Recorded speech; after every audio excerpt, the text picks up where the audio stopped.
ಯಥಾ ಯಥಾತ್ಮ ಪರಿಮೃಜ್ಯತೆ ಸೌ ಮತ್ಪುಣ್ಯಗಾಥಾ ಶ್ರವಣಾಭಿಧಾನೈಃ ತಥಾ ತಥಾ ಪಶ್ಯತಿ ತತ್ವಸೂಕ್ಷ್ಮಂ ಚಕ್ಷುರ್ಯಥೈವಾಂಜನ ಸಂಪ್ರಯುಕ್ತಂ.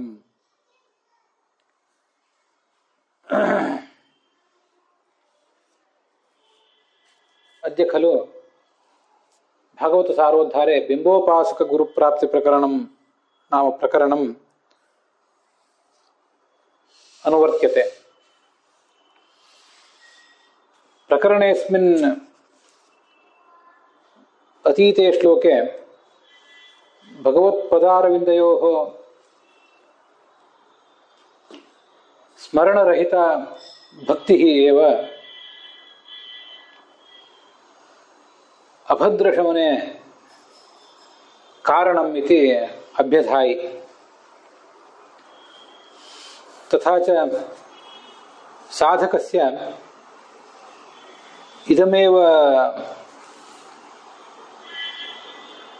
ಪ್ರಧಾನಂ ಕರ್ತವ್ಯಂ. ಸತತಂ ವಾಚ ಭಗವತಃ ನಾಮಾನಿ ಮಂಗಲಾನಿ ಸ್ಮರೇತ್.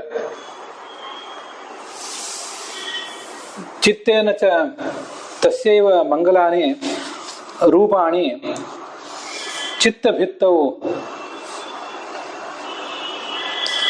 ಧ್ಯಾಯೇತ್. ಏತೇನ ಚ ಸರ್ವೇಪಿ ಉಪಾಸನಾ ವಿಘ್ನಾಃ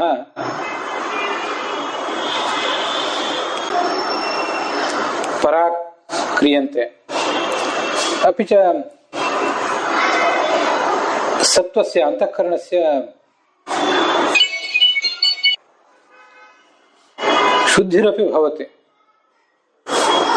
ವೈರಾಗ್ಯಮಪಿ ಅನೇನೈವ ಪ್ರಕಾರೇಣ ಸಂಪಾದಯೇತ್ ಅಯಂ ಸಾಧಕಃ.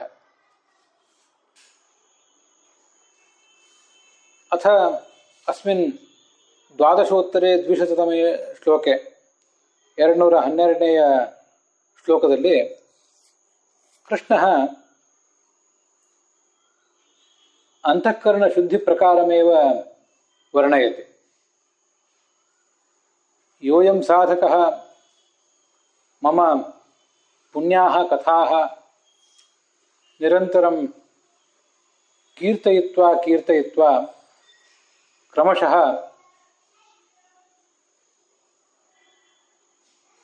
ಶುದ್ಧಾಂತಃಕರಣೋ ಭೂತ್ವಾ ಮಮ ಸೂಕ್ಷ್ಮಾನಿ ತತ್ವಾನಿ ದ್ರಷ್ಟುಂ ಪ್ರಭವತಿ. ಯಥಾ ರೋಗಗ್ರಸ್ತಂ ಚಕ್ಷುಃ ಅಂಜನೇನೈವ ಲಿಪ್ತೇನ ಸೂಕ್ಷ್ಮಾನಪಿ ಪದಾರ್ಥಾನ್ ದ್ರಷ್ಟುಂ ಶಕ್ನೋತಿ ಇತಿ.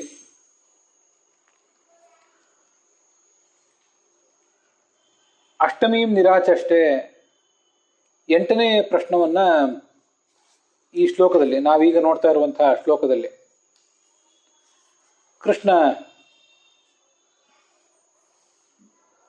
ವಿವರಿಸ್ತಾ ಇದ್ದಾನೆ. ಅದೇನು 8ನೇ ಪ್ರಶ್ನೆ? ಅಲೌಕಿಕ ಅಧ್ಯಾತ್ಮದ ಸೂಕ್ಷ್ಮ ವಿಷಯಗಳನ್ನು ತಿಳಿಯುವುದು ಹೇಗೆ ಅಂತ. ನಮಗೆ ಗೊತ್ತಿದೆ, ನಾವೀಗ ಮಾಡ್ಲಿಕ್ಕೆ ಹೊರಟಿರುವಂತಹ ಸಾಧನ ಏನಿದೆ ಅದೆಲ್ಲವೂ ಕೂಡ ಅಪ್ರಾಕೃತವಾದ ಜಗತ್ತಿಗೆ ಸಂಬಂಧಪಟ್ಟದ್ದು. ವೈಜ್ಞಾನಿಕ ಸಾಧನೆಗಳೆಲ್ಲವೂ ಈ ಜಗತ್ತಿಗೆ ಸಂಬಂಧಪಟ್ಟದ್ದು, ಲೌಕಿಕ ಸಾಧನೆಗಳೆಲ್ಲವೂ ಈ ಜಗತ್ತಿನ ಕುರಿತಾದದ್ದೇ ಇರ್ತವೆ. ಒಂದು ದೃಷ್ಟಿಯಿಂದ ಅವು ಸುಲಭವೇ. ಆದರೆ ಅಪ್ರಾಕೃತವಾದ ವಸ್ತುಗಳನ್ನು ನಾವು ಹೇಗೆ ತಿಳಿದುಕೊಳ್ಳೋದು, ಸೂಕ್ಷ್ಮ ವಿಷಯಗಳನ್ನು ತಿಳ್ಕೊಳ್ಳುವುದು ಹೇಗೆ? ಪರಮಾತ್ಮ, ಪುನರ್ಜನ್ಮ, ಸ್ವರ್ಗ, ನರಕ, ಕರ್ಮ ಇದೆಲ್ಲವೂ ಕೂಡ ಅಪ್ರಾಕೃತವಾದ ವಿಷಯವೇ. ಹೀಗೆ ಅಪ್ರಾಕೃತವಾದಂತಹ ಈ ವಿಷಯಗಳನ್ನು ತಿಳಿಯುವುದು ಹೇಗೆ ಅಂತ ಪ್ರಶ್ನೆ ಇತ್ತು. ಅದಕ್ಕೆ ಕೃಷ್ಣ ಇಲ್ಲಿ 212ನೇ ಶ್ಲೋಕದಲ್ಲಿ ಉತ್ತರ ಕೊಡ್ತಿದ್ದಾನೆ. ಇದು ಯಥಾ ಯಥಾ ಯಥಾ ಆತ್ಮ ಪರಿಮೃಜ್ಯತೆ ಸೌ, ಆತ್ಮವನ್ನು ಸ್ವಚ್ಛ ಮಾಡ್ಕೋಬೇಕು ಅಂತ. ಆತ್ಮವನ್ನು ಸ್ವಚ್ಛ ಮಾಡ್ಕೊಳ್ಳುವುದು ಅಂದ್ರೆ ಏನು? ಮನಸ್ಸನ್ನು ಸ್ವಚ್ಛ ಮಾಡ್ಕೊಳ್ಳುವುದು ಅಂತ ಅದರ ಅರ್ಥ. ಮನಸ್ಸನ್ನು ಸ್ವಚ್ಛ ಮಾಡಿಕೊಂಡಾಗಲೇ ನಮ್ಮ ವ್ಯಕ್ತಿತ್ವವು ಸ್ವಚ್ಛ ಆಗ್ತದೆ. ಮೂಲತಃ ಈ ಜೀವಾತ್ಮ ಶುದ್ಧವಾದ ಸ್ವರೂಪ ಇದ್ದವನೇ, ಆದರೂ ಅವನಿಗೆ ಸತ್ವರಜಸ್ಸು ತಮಸ್ಸು ಅನ್ನುವಂಥ 3 ಗುಣಗಳುಳ್ಳಂತಹ ಈ ಪ್ರಕೃತಿಯ ಸಂಬಂಧದಿಂದ ದೇಹ ಅಂತೂ ಬಂದಿದೆ. ಆ ದೇಹ ಬಂದಿರುವುದರಿಂದ ಅವನಿಗೆ ಒಂದು ಕೊಳೆ ಅಂಟಿದೆ. ಈ ಕೊಳೆ ತಾತ್ಕಾಲಿಕವಾದದ್ದು, ಅದನ್ನ ನಾವು ಒಪ್ಪೋಣ. ತಾತ್ಕಾಲಿಕವೇ ಆಗಿದ್ರೂ ಕೂಡ ಕೊಳೆ ಅಂಟಿರುವುದು ಹೌದು, ಅದನ್ನ ಪರಿಹರಿಸಿಕೊಳ್ಬೇಕಾಗಿದೆ. ಹೀಗೆ ಚಿದಚಿನ್ ಮಿಶ್ರಮೇವೈತತ್ ಮನೋ ಯಾವತ್ಯ ಸಂಸ್ಕೃತಿ ಅಂತ ಅನುವ್ಯಾಖ್ಯಾನ ಹೇಳುವಂತೆ, ಸಂಸಾರದಲ್ಲಿ ಇರುವಷ್ಟು ಕಾಲವೂ ಮುಕ್ತಿಗೆ ಹೋಗುವ ತನಕವೂ ನಮ್ಮ ಮನಸ್ಸು ನಮಗೆ ಅಂಟಿಕೊಂಡೇ ಇರ್ತದೆ. ಆದ್ದರಿಂದ ಮನಸ್ಸನ್ನು ಸ್ವಚ್ಛ ಮಾಡಿಕೊಳ್ಳುವುದು ಅಂದರೆ ಆತ್ಮನನ್ನು ಸ್ವಚ್ಛ ಮಾಡಿಕೊಳ್ಳುವುದು ಅಂತಲೇ ಅರ್ಥ. ಆತ್ಮನನ್ನು ಸ್ವಚ್ಛ ಮಾಡುವುದು ಅಂದರೆ ಮನಸ್ಸನ್ನು ಸ್ವಚ್ಛ ಮಾಡುವುದು ಅಂತಲೇ ಅರ್ಥ ಇಲ್ಲಿ. ಈಗ ನಾವು ಆ ಮನಸ್ಸಿಲ್ಲದೆ ಏನನ್ನು ಯೋಚಿಸಲಿಕ್ಕೆ ಸಮರ್ಥರಾಗೋದಿಲ್ಲ.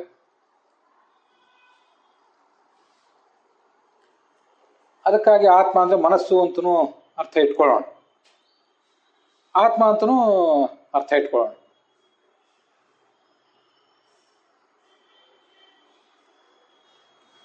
ಹೇಗೆ ಸ್ವಚ್ಛ ಮಾಡ್ಕೋಬೇಕು ಅಂದರೆ, ಭಗವಂತನ ಲೀಲೆಗಳನ್ನು ಮತ್ತೆ ಕೇಳ್ತಾ ಇರಬೇಕು. ಈ ಮತ್ಪುಣ್ಯ ಕಥಾಹ ಅಂತ ಬಂತು ಇಲ್ಲಿ, ಮತ್ಪುಣ್ಯ ಗಾಥಾ ಶ್ರವಣಾಭಿಧಾನೈಹಿ ಅಂತ. ಆ ಕಥೆಯನ್ನ ಇನ್ನೊಬ್ರಿಗೆ ಹೇಳಬೇಕು, ಮತ್ತೆ ನಾವು ಕೂಡ ಕೇಳಬೇಕು. ಇದೇ ಇಲ್ಲಿ ಬಂದಿರುವಂಥ ವಿಷಯ. ಇಲ್ಲಿ ಕಥೆ ಅಂದರೆ ಕೇವಲ ಕಥೆಗಳು, ಒಂದು ಯಾವುದೋ ಸ್ಟೋರಿ ಅಂತ ಇಷ್ಟು ಮಾತ್ರ ಅರ್ಥ ಅಲ್ಲ. ಭಗವಂತನ ಕುರಿತಾಗಿ ಕೇವಲ ಕಥೆಗಳನ್ನು ಕೇಳುವುದು, ಎಲ್ಲಿ ಹುಟ್ಟಿದ ಏನು ಮಾಡಿದ ಅಂತ ಕೇಳುವುದು ಮಾತ್ರ ಅಲ್ಲ. ನಾಮಾನಿ ರೂಪಾಣಿ ಚ ಮಂಗಲಾನಿತೆ,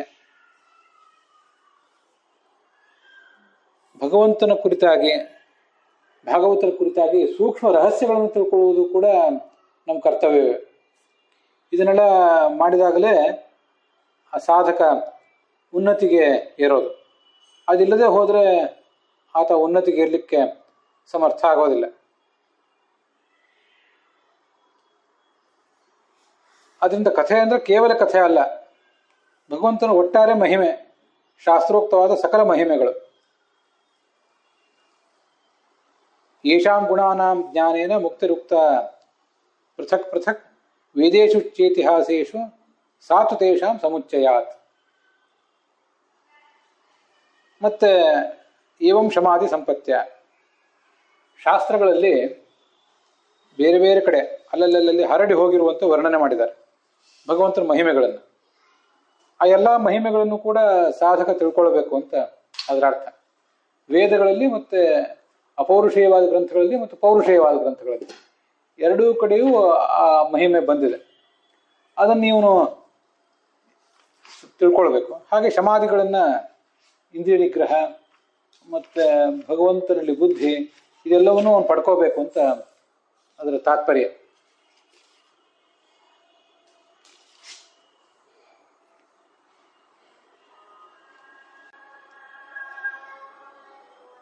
ಅದು ಬ್ರಹ್ಮವೈವರ್ತ ಪುರಾಣದಲ್ಲಿ ಬರುವಂಥ ಒಂದು ಮಾತು. 4ನೇ ಅಧ್ಯಾಯ ಗೀತಾ ತಾತ್ಪರ್ಯದಲ್ಲಿ.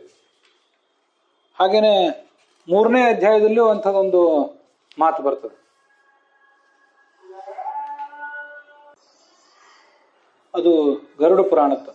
ಅಪೌರುಷೇಯ ವೇದೇಶು ವಿಷ್ಣುವೇದೇಶು ಚೈವಹಿ ಸರ್ವತ್ರೇ ಗುಣಾ ಪ್ರೋಕ್ತ ಸಂಪ್ರದಾಯಕತಾಶ್ಚಯೇ ಸರ್ವೈಸ್ತೈಸ್ಸಹ ವಿಜ್ಞಾಯ ಯೇ ಪಶ್ಯಂತಿ ಹರಿಂ ಪರಂ ತೇಷಾಮೇವ ಭವೇನ್ ಮುಕ್ತಿ ನಾನ್ಯಥಾತು ಕಥಂಚನ ಅಂತ.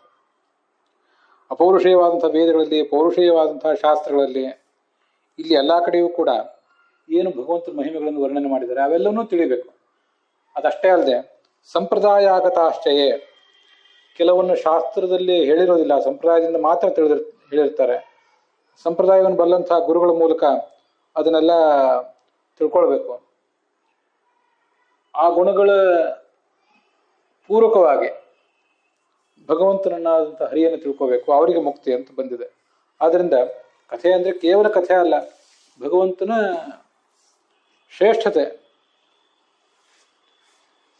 ಅವನ ಕುರಿತಾದಂಥ ಸೂಕ್ಷ್ಮ ವಿವರಗಳು, ಅದನ್ನೆಲ್ಲ ತಿಳ್ಕೋಬೇಕು ಅಂತಲೇ ಅದರ ತಾತ್ಪರ್ಯ. ಅದನ್ನು ನಾವು ಅರ್ಥ ಮಾಡ್ಕೊಳ್ಬೇಕು, ಇನ್ನೊಬ್ಬರಿಗೆ ಅದನ್ನು ವರ್ಣನೆ ಮಾಡಬೇಕು.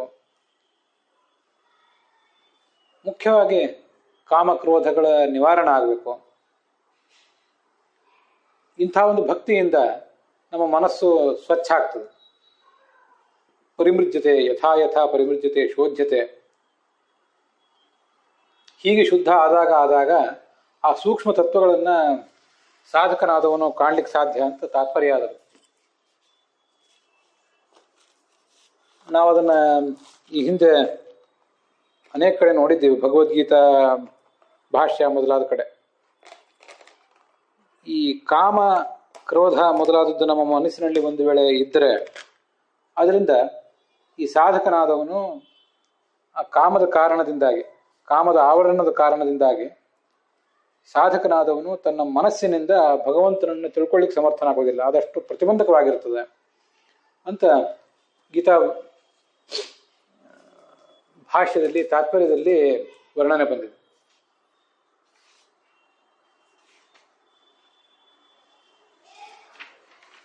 ಧೂಮೇನಾವ್ರಿಯತೆ ವನ್ಹಿ ಯಥಾದರ್ಶೋ ಮಲೇನ ಚ ಯಥೋಲ್ವೇನಾವೃತೋ ಗರ್ಭ ತಥಾ ತೇನೇದಮಾವೃತಂ ಅಂತ ತುಂಬ ಸುಂದರವಾದಂಥ ಶ್ಲೋಕ ಅದು.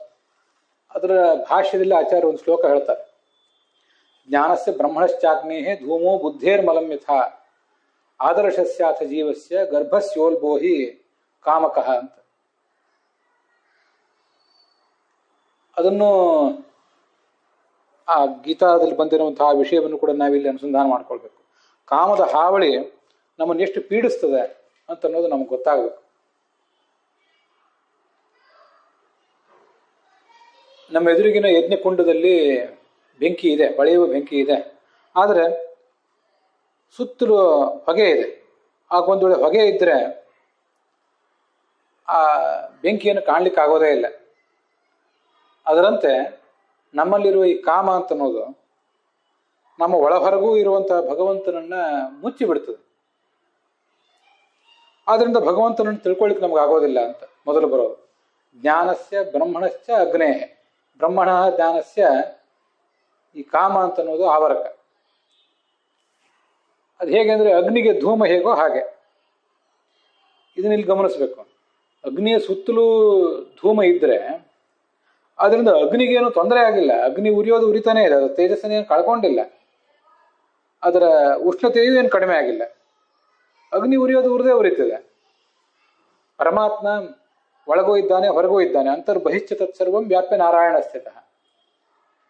ನಮ್ಮಲ್ಲಿ ಕಾಮ ಇದ್ರೆ ಅದರಿಂದ ಪರಮಾತ್ಮನಿಗೇನು ಹಾನಿ ಆಗಿಲ್ಲ. ಆದರೆ ಹಾನಿಯಾಗಿರುವುದು ನಮಗೆ, ಪರಮಾತ್ಮನನ್ನು ತಿಳ್ಕೊಳ್ಳಿಕ್ಕಾಗ್ತಿಲ್ಲ ಅಷ್ಟೆ. ಆ ಪರಮಾತ್ಮನನ್ನು ಅದು ಮುಚ್ಚಿದೆ ನಮ್ಮ ಪಾಲಿಗೆ. ಅದೇ ಪರಮಾತ್ಮನನ್ನು ಬೇರೆಯವರ ಪಾಲಿಗೆ ಅದು ಮುಚ್ಚಲಿಲ್ಲ. ಬೇರೆಯವರು ಅದನ್ನು ತಿಳ್ಕೊಂಡೇ ಇದ್ದಾರೆ, ಜ್ಞಾನಿಗಳಾದವರು ತಿಳ್ಕೊಂಡೇ ಇದ್ದಾರೆ. ನಮ್ಮ ಪಾಲಿಗೆ ಅದು ಮುಚ್ಚಿದೆ ಅಷ್ಟೆ. ಇದು ನಮ್ಮ ಸಮಸ್ಯೆ. ಮತ್ತಿನ್ನೊಂದು,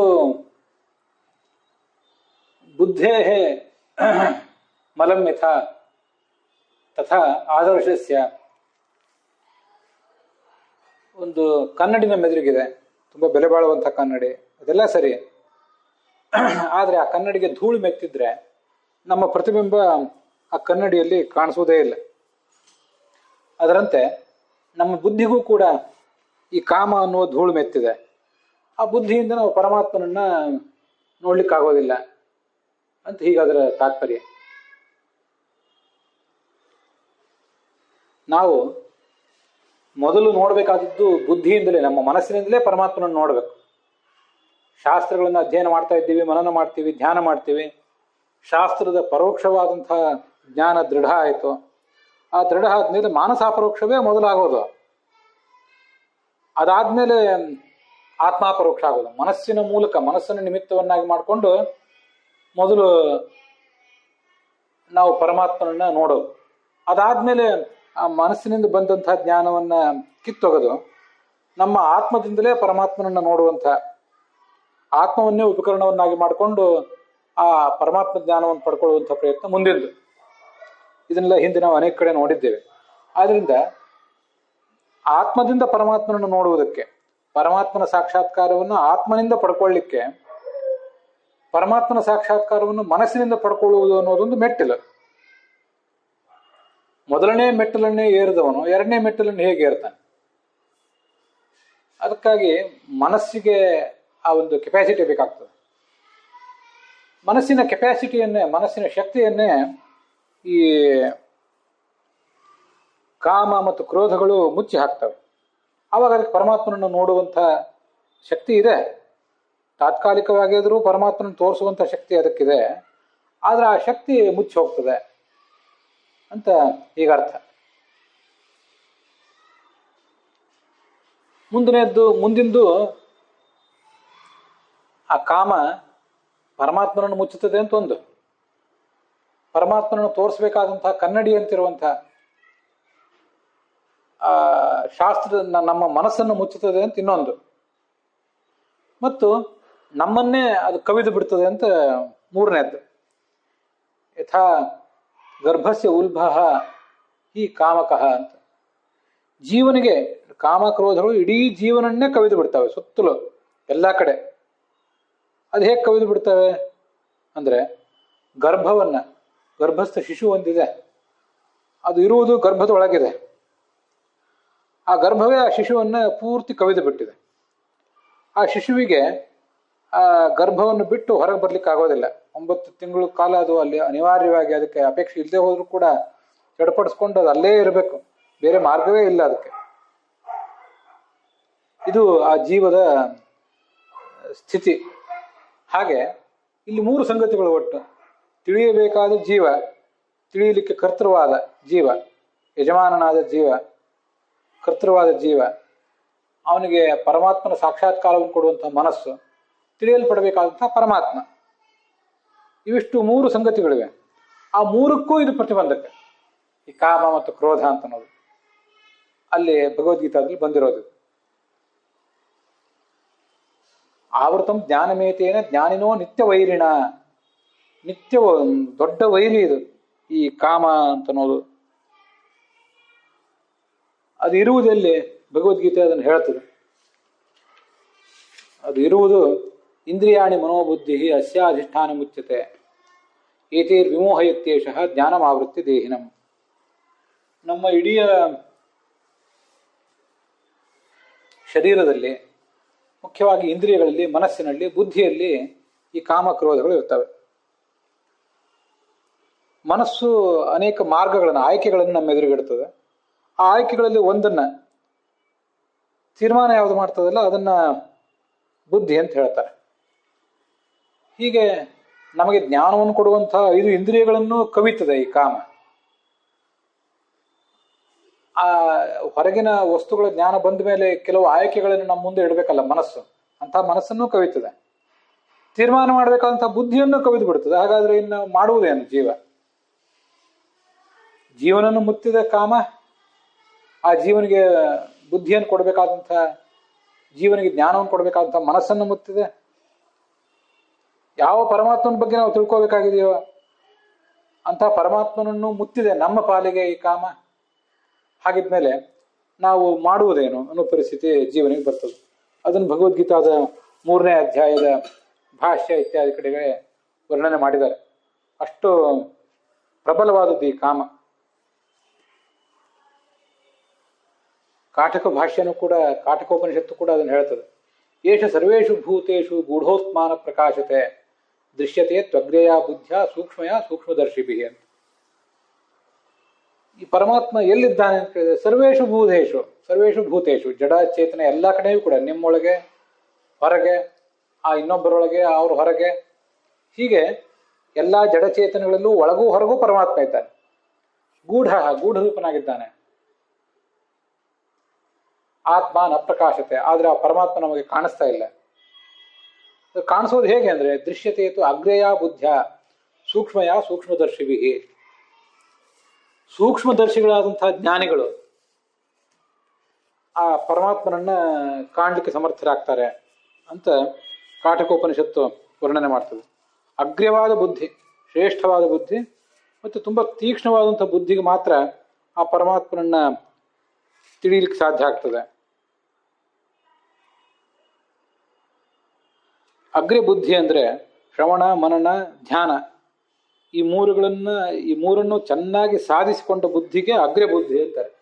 ಬುದ್ಧಿ ಶ್ರೇಷ್ಠ ಆಗುವುದು ಆವಾಗಲೇ, ಮತ್ತೆ ಬುದ್ಧಿ ನಿಶಿತ ಆಗುವುದು ಆವಾಗಲೇ. ಸೂಕ್ಷ್ಮ ಅಂದ್ರೆ ನಿಶಿತ, ತೀಕ್ಷ್ಣವಾದದ್ದು. ಅಂಥ ಬುದ್ಧಿಯಿಂದಲೇ, ಭಗವಂತನ ಅನುಗ್ರಹದಿಂದಲೇ ಆ ತೀಕ್ಷ್ಣತೆ ಬರಬೇಕು. ಅದಕ್ಕಾಗಿಯೇ ಆ ಪರಮಾತ್ಮನ ಧ್ಯಾನ ಮಾಡಬೇಕು, ನಿರಂತರವಾಗಿ ನಾಮ ಉಚ್ಚಾರ ಮಾಡಬೇಕು. ಅವನ ಕುರಿತಾದಂಥ ನಾಮಗಳನ್ನು, ರೂಪಗಳನ್ನು ನಾವು ಯಾವತ್ತು ಉಪಯೋಗ ಮಾಡ್ಕೋತಾ ಇರಬೇಕು. ಇಂಥವರಿಗೆ ಭಗವಂತ ಕಾಣ್ತಾನೆ ಅಂತ ಅಲ್ಲಿ ಬಂದಿರೋದು ವಿಷಯ. ತಥಾ ತಥಾ ಪಶ್ಯತಿ ತತ್ವ ಸೂಕ್ಷ್ಮಂ. ಎಷ್ಟೆಷ್ಟು ಮನಸ್ಸು ಶುದ್ಧ ಆಗ್ತದ ಅಷ್ಟಷ್ಟು ಸೂಕ್ಷ್ಮಗಳನ್ನು ಕಾಣ್ತಾ ಹೋಗ್ತಾನೆ. ಇದು ಮನಸ್ಸು, ನಮ್ಮ ಬುದ್ಧಿ ತೀಕ್ಷ್ಣ ಆಗುವುದು ಅನ್ನೋದು ಅದು ಓವರ್ನೈಟ್ ಆಗುವ ಕೆಲಸ ಅಲ್ಲ. ಸಾಧಕ ಯಾವಾಗ ಸಾಧನೆಗೆ ತೊಡಗಿದ್ದಾನೆ ಆವಾಗಿನಿಂದಲೂ ಅದು ನಿಧಾನವಾಗಿ ಆಗ್ತಾ ಹೋಗೋದು. ಇವತ್ತೇನಾಗಿದೆ ನಮಗೆ, ಇವತ್ತೇನು ನಮಗೊಂದು ಬುದ್ಧಿ ಬಂದಿದೆ, ಏನನ್ನು ಸಾಧಿಸಿದ್ದೀವಿ, ಇದು ಬಹಳ ದೊಡ್ಡದೇನಲ್ಲ.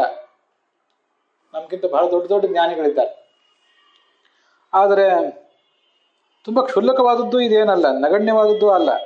ಯಾಕೆಂದ್ರೆ ಇಷ್ಟನ್ನು ಸಾಧಿಸುವುದು ಕೂಡ ಬಹಳ ಕಷ್ಟದ ಕೆಲಸವೇ. ಮನುಷ್ಯಾಣಂ ಸಹಸ್ರೇಶು ಕಶ್ಚಿತ್ ಯತತಿ ಸಿದ್ಧಯೇ ಯತತಾಮಪಿ ಸಿದ್ಧಾನಾಂ ಕಶ್ಚಿನ್ ಮಾಂ ವೇತ್ತಿ ತತ್ವತಃ. ಸಾವಿರಾರು ಜನ ಮನುಷ್ಯರಿದ್ದಾರೆ, ಅವರೆಲ್ಲ ಭೋಗದಲ್ಲೇ ಬಿದ್ದು ಬಿಟ್ಟಿದ್ದಾರೆ. ಯಾರೋ ಒಬ್ಬ ಅಂಥವರಲ್ಲಿ ಸಿದ್ಧಿಗಾಗಿ ಪ್ರಯತ್ನ ಪಡ್ತಾನೆ. ಸಿದ್ಧಿಗಾಗಿ ಪ್ರಯತ್ನ ಪಡುವವರಲ್ಲಿ ಯಾರೋ ಒಬ್ಬ ಮಾತ್ರ ನನ್ನನ್ನು ಕಾಣ್ತಾನೆ ಅಂತ ಹೀಗಲ್ಲಿ ವರ್ಣನೆ ಇದೆ. ಯತತಾಮಪಿ ಸಿದ್ಧಾನಾಂ ಕಶ್ಚಿನ್ ಮಾಂ ವೇತ್ತಿ ತತ್ವತಃ. ಯಾರೋ ಒಬ್ಬ ನನ್ನ ಕಾಣ್ಲಿಕ್ಕೆ ಸಮರ್ಥನಾಗ್ತಾನೆ. ಆದ್ರಿಂದ ನಾವಿವತ್ತು ಗಳಿಸಿರುವುದು ಬಹಳ ಗಳಿಸಿದವರ ದೊಡ್ಡವರಿಗೆ ಹೋಲಿಸಿ ನೋಡಿದಾಗ ಇದು ಸಣ್ಣದೇ. ಹೌದು, ಯಾರಿಲ್ಲ ಅಂದ್ರು. ಆದ್ರೆ ಇದು ಮಹತ್ವದ್ದು ಹೌದು. ಇಷ್ಟನ್ನು ಗಳಿಸುವುದು ಕೂಡ ಏನು ಬಹಳ ಸುಲಭದ ಕೆಲಸ ಅಲ್ಲ. ಅದರಿಂದ ಮನುಷ್ಯ ಒಂದು ಮಟ್ಟಿಗೆ ಭರವಸೆ ಇಡಬೇಕು. ಮುಂದಿನ ಗುರಿ ಅವನು ಸ್ಪಷ್ಟವಾಗಿರಬೇಕು. ಅದನ್ನು ಅವನು ಮಾಡ್ತಾ ಹೋಗ್ಬೇಕು ಅಂತದರ ತಾತ್ಪರ್ಯ. ಅಷ್ಟಷ್ಟು ಇನ್ನು ಈಗ ಬುದ್ಧಿ ಸೂಕ್ಷ್ಮ ಆಗಿದೆ. ಒಂದು ಸ್ವಲ್ಪ ತತ್ವ ಸೂಕ್ಷ್ಮವನ್ನು ತಿಳ್ಕೊಂಡಿದ್ದೇವೆ. ಮುಂದೆ ಇನ್ನೂ ತಿಳ್ಕೊಳ್ಳೋದಿದೆ. ಚಕ್ಷುರ್ ಯಥಾ ಏವ ಅಂಜನ ಸಂಪ್ರಯುಕ್ತಂ. ಅಂಜನ ಅಂತಂದ್ರೆ ಔಷಧ. ಕಣ್ಣಿಗೆ ಏನಾದರೂ ರೋಗ ಬಂದಾಗ ಅದಕ್ಕೊಂದಿಷ್ಟು ಔಷಧ ಹಾಕಿ ಕಣ್ಣು ಸ್ವಚ್ಛ ಮಾಡ್ತಾರೆ. ಹಾಗೆ ಪರಮಾತ್ಮನಿಗೆ, ಈ ಜೀವಾತ್ಮನಿಗೆ ಅವನ ಮನಸ್ಸಿಗೆ ಏನಾದ್ರು ರೋಗ ಬಂದಾಗ ಅದಕ್ಕೆ ಈ ಜ್ಞಾನವೆಂಬ ಅಂಜನವನ್ನು, ತತ್ವಜ್ಞಾನವೆಂಬ ಅಂಜನವನ್ನು ಹಾಕಿ ಅವನ ಕಣ್ಣನ್ನು ಸ್ವಚ್ಛ ಮಾಡಬೇಕಾಗ್ತದೆ. ತುಂಬಾ ಆಸಕ್ತಿಕರವಾದ ವಿಷಯ ಇದೆ. ಯಾಕೆಂದ್ರೆ ಬಿಂಬೋಪಾಸಕ ಗುರುಪ್ರಾಪ್ತಿ ಪ್ರಕರಣ ಅಂತ ಇದು ಪ್ರಕರಣ. ಬಿಂಬವನ್ನು ತಾನು ಉಪಾಸನೆ ಮಾಡಿ ನಮಗೆ ಕಲಿಸಬಲ್ಲ ಗುರು ಹೇಗೆ ಸಿಗ್ತಾನೆ, ಯಾವಾಗ ಸಿಗ್ತಾನೆ ಅಂತ ಹೇಳುವ ಪ್ರಕರಣ. ಒಂದು ಗುರುವಿನ ಕುರಿತಾದ ಶ್ಲೋಕ ಇದೆ ಸಂಸ್ಕೃತ ಸಾಹಿತ್ಯದಲ್ಲಿ, ತಮಗೆಲ್ಲ ಅದು ಗೊತ್ತಿದ್ದೇ ಇರ್ತದೆ. ಅಜ್ಞಾನ ತಿಮಿರಾಂಧಸ್ಯ ಜ್ಞಾನಾಂಜನ ಶಲಾಕಯ ಚಕ್ಷುರುನ್ಮೀಲಿತಂ ಯೇನ ತಸ್ಮೈ ಶ್ರೀ ಗುರವೇ ನಮಃ ಅಂತ. ಯಾವ ಗುರುವಿಗೂ ಕೂಡ ಪರಮಾತ್ಮನನ್ನ ಹಿಡಿದು ನಮ್ಮ ಸಾಕ್ಷಾತ್ ಗುರುಗಳವರಿಗೆ ಯಾರಿಗಾದರೂ ಅನ್ವಯಿಸಬಹುದಾದಂಥ, ಹೇಳಬಹುದಾದಂಥ ಒಂದು ಶ್ಲೋಕ ಇದೆ. ನಾನು ಅಜ್ಞಾನವೆಂಬ ಕತ್ತಲಿನಿಂದ ಕುರುಡಾಗಿಬಿಟ್ಟಿದ್ದೇನೆ. ನನಗೆ ಆ ಕಣ್ಣಿನಿಗೆ ಒಂದು ಶಸ್ತ್ರಚಿಕಿತ್ಸೆ ಮಾಡಬೇಕಾಗಿದೆ. ಜ್ಞಾನಾಂಜನ ಶಲಾಕಯ. ಜ್ಞಾನ ಅನ್ನುವುದೇ ಒಂದು ಅಂಜನ, ಔಷಧ. ಅದನ್ನೊಂದು ಶಲಾಕ ಅಂದ್ರೆ ಯಾವುದೋ ಒಂದು ಉಪಕರಣ. ಈ ಸರ್ಜರಿ ಇನ್ಸ್ಟ್ರೂಮೆಂಟ್ಸ್, ಸರ್ಜಿಕಲ್ ಇನ್ಸ್ಟ್ರೂಮೆಂಟ್ಸ್ ಇರ್ತವಲ್ಲ, ಅಂಥದ್ದೊಂದು ಯಾವುದೋ ಒಂದು ಉಪಕರಣ. ಆ ಉಪಕರಣದಿಂದ ಆ ಒಂದಿಷ್ಟು ಅಂಜನ ಔಷಧವನ್ನು ಕಣ್ಣಿಗೆ ಹಚ್ತಾರೆ. ಏನಾದ್ರು ಬೇಕಾಗಿದ್ರೆ ಅವಶ್ಯಕತೆ ಇದ್ದರೆ ಸರ್ಜರಿಯೂ ಮಾಡ್ತಾರೆ, ನಮಗದು ಗೊತ್ತಿದೆ. ಜ್ಞಾನಾಂಜನ ಶಲಾಕಯ ಹೀಗೆ ಸರ್ಜರಿ ಮಾಡಿ ಚಕ್ಷು ಉನ್ಮೇಲಿತಂ, ನನ್ನ ಕಣ್ಣನ್ನು ಅವನು ಸ್ವಚ್ಛ ಮಾಡಿದ್ದಾನೆ. ತಸ್ಮೈ ಶ್ರೀ ಗುರವೇ ನಮಃ ಅಂತ ಗುರುವಿಗೆ ನಮಸ್ಕಾರ ಅಂತ ಆ ಶ್ಲೋಕವೂ ಹೇಳೋದನ್ನೇ ಈ ಶ್ಲೋಕ ಹೇಳ್ತಿರೋದು. ನಮಗೆ ಬುದ್ಧಿ ಸೂಕ್ಷ್ಮ ಆಗಬೇಕಾದ್ರೂ ಕೂಡ ತಾನೇ ತಾನಾಗಿ ಏನಾಗೋದಿಲ್ಲ. ನಮ್ಮ ಗುರುಗಳು ಮತ್ತು ದೇವತೆಗಳು ಮೊದಲಾದಂಥ ಎಲ್ಲವರ ಅನುಗ್ರಹದಿಂದಲೇ ಇದಾಗಬೇಕಾಗುತ್ತೆ. ಅದಕ್ಕಾಗಿ ಅದನ್ನೆಲ್ಲ ನಾವು ಹೀಗೆ ಮಾಡಬೇಕು ಅಂತ ಅದರ ಅರ್ಥ.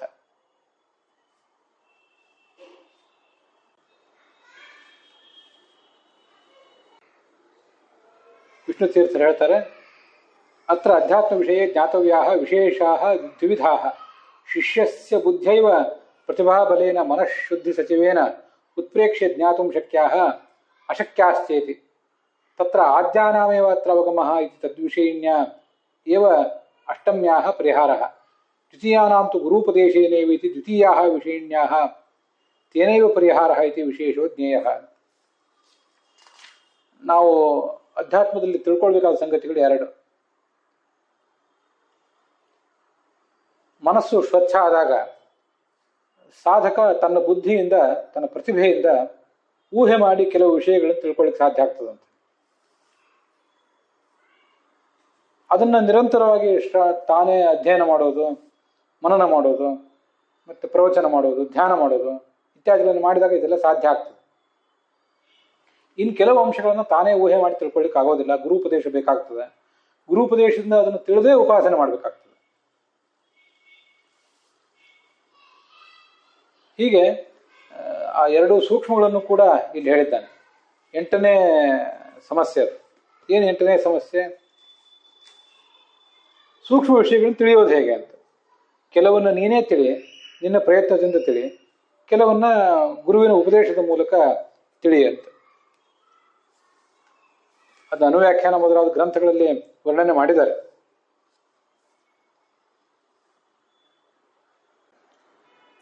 ಅಭಾವೇ ನಿರ್ಣಯಜ್ಞಸ್ಯ ಸಚ್ಛಾಸ್ತ್ರಾಣ್ಯೇವ ಸರ್ವದಾ. ಯಾವತ್ತು ಶಾಸ್ತ್ರಗಳ ನಿರ್ಣಯವನ್ನು ಬಲ್ಲಂಥ ಗುರುವನ್ನು ಅನ್ವೇಷಿಸಬೇಕು. ಅಂಥವನು ಒಂದು ವೇಳೆ ನಾವಿರುವ ಪರಿಸರದಲ್ಲಿ, ನಾವಿರುವ ಕಾಲದಲ್ಲಿ ನಮಗೆ ಸಿಗದೆ ಹೋದರೆ ಶಾಸ್ತ್ರಾಣ್ಯವು ಶುಣಯಾತ, ತಾನೇ ಶಾಸ್ತ್ರಗಳನ್ನು ಅಧ್ಯಯನ ಮಾಡಬೇಕು. ಪೂರ್ಣ ಶ್ರೇಷ್ಠನಾದ ಗುರು ಸಿಗದೆ ಹೋದರೆ ಸಜ್ಞಾನ ಪ್ರಾಚುರ್ಯಂ ಯದಿ ಉಪಲಭ್ಯತೆ. ಬಹಳ ದೊಡ್ಡ ಗುರು ಸಿಕ್ಕಿಲ್ಲದೆ ಇರಬಹುದು ನಾವಿರುವ ಕಾಲದಲ್ಲಿ, ನಾವಿರುವ ದೇಶದಲ್ಲಿ. ಆದರೆ ನಮಗಿಂತ ಶ್ರೇಷ್ಠನಾದ ಒಬ್ಬ ಗುರು ಸಿಕ್ಕರೂ ಅವನಲ್ಲಿ ನಮಗಿಂತ ಹೆಚ್ಚಿನ ಜ್ಞಾನ ಉಪಲಬ್ಧ ಇದೆ. ಅಜ್ಞಾನ ಅವನಲ್ಲೂ ಇರಬಹುದು, ದೋಷ ಅವನಲ್ಲೂ ಇರಬಹುದು. ಆದರೆ ನಮಗೆ ಹೇಳಿಕೊಡ್ಲಿಕ್ಕೆ ಬೇಕಾದಂಥ ಜ್ಞಾನ ಒಂದಿಷ್ಟಿದೆ. ಅವನ ದೋಷಗಳಿರಬಹುದು, ಆದರೆ ಗುಣಗಳು ಕೂಡ ನಮ್ಗೆ ಉಪಯುಕ್ತವಾಗುವ ಗುಣಗಳೂ ಸಾಕಷ್ಟಿದೆ ಅಂತಂದ ಮೇಲೆ ಅಂಥವನಿಂದ ನಾವು ಶಾಸ್ತ್ರಗಳನ್ನು ಅಧ್ಯಯನ ಮಾಡಬೇಕು. ಮಹದ್ಭ್ಯೋ ವಿಷ್ಣು ಭಕ್ತಿಭ್ಯೋ ಯಥಾಶಕ್ತಿ ಚ ಸಂಶಯಾನ್ ಸಿಂಧ್ಯಾತ್. ಶ್ರೇಷ್ಠರಾದಂತಹ ಜ್ಞಾನಿಗಳನ್ನು ಸಂಪರ್ಕಿಸಿ ಅವರ ಮೂಲಕ ಯಥಾಶಕ್ತಿ ನಮ್ಮ ಸಂಶಯಗಳನ್ನು ಪರಿಹಾರ ಮಾಡಿಕೊಳ್ಬೇಕು. ಸ್ವತೋಧಿಕಾಭಾವೇ, ನನಗಿಂತ ಶ್ರೇಷ್ಠನಾದ ಗುರು ಸಿಗದೆ ಹೋದರೆ ಸ್ವಯಮೇವ ಸಮಭ್ಯಸೇತ್, ತಾನೇ ಅಧ್ಯಯನ ಮಾಡಬೇಕು. ಬ್ರೂಯಾದಪಿಚ ಶಿಷ್ಯೇಭ್ಯ ಸತ್ಸಿದ್ಧಾಂತ ಮಹಾಪಯನ್, ತಾನು ಓದಬೇಕು, ಶಿಷ್ಯರಿಗೆ ಅದನ್ನು ಪಾಠ ಹೇಳಬೇಕು. ಸತ್ಸಿದ್ಧಾಂತ ಮಹಾಪಯನ್, ಆದರೆ ಸಿದ್ಧಾಂತಕ್ಕೆ ವಿರೋಧ ಬರದಿರುವಂತೆ ಎಚ್ಚರ ವಹಿಸಬೇಕು. ಅಶೇಷ ಗುಣಪೂರ್ಣತ್ವ, ಭಗವಂತ ಸಕಲ ಗುಣ ಪರಿಪೂರ್ಣ, ಸರ್ವದೋಷ ರಹಿತ. ವಿಷ್ಣುವರಣ್ಯತ್ಯ ತತ್ರಂತಂ, ಎಲ್ಲವೂ ಕೂಡ ಅವನ ಅಧೀನ. ಇದು ಶಾಸ್ತ್ರದ ನಿರ್ಣಯ. ಏಷ ಸಮ್ಯಕ್ ವಿನಿರ್ಣಯ. ಇದಕ್ಕೆ ಯಾವುದೇ ಥರದ ಧಕ್ಕೆ ತರಬಾರದು. ತಾನು ತನಗೇ ಏನು ಸಾಧ್ಯವೋ ಅದನ್ನು ಅಧ್ಯಯನ ಮಾಡಬೇಕು, ಪರಿಹಾರ ಮಾಡ್ಕೊಳ್ಬೇಕು. ಯಾವುದು ಸಾಧ್ಯ ಇಲ್ಲೋ ಅದನ್ನು ಗುರುವಿನ ಮೂಲಕ ಪರಿಹಾರ ಮಾಡಿಕೊಳ್ಳಿಕ್ಕೆ ಪ್ರಯತ್ನ ಪಡಬೇಕು ಅಂತ ಹೀಗರ್ಥ. ಅಲ್ಲಿಗೆ ಈ 212ನೇ ಶ್ಲೋಕ ಸಮಾಪ್ತವಾಗಿದೆ. ಇವತ್ತಿನ ಭಾಗವೂ ಕೂಡ ಸಮಾಪ್ತವಾಗಿದೆ.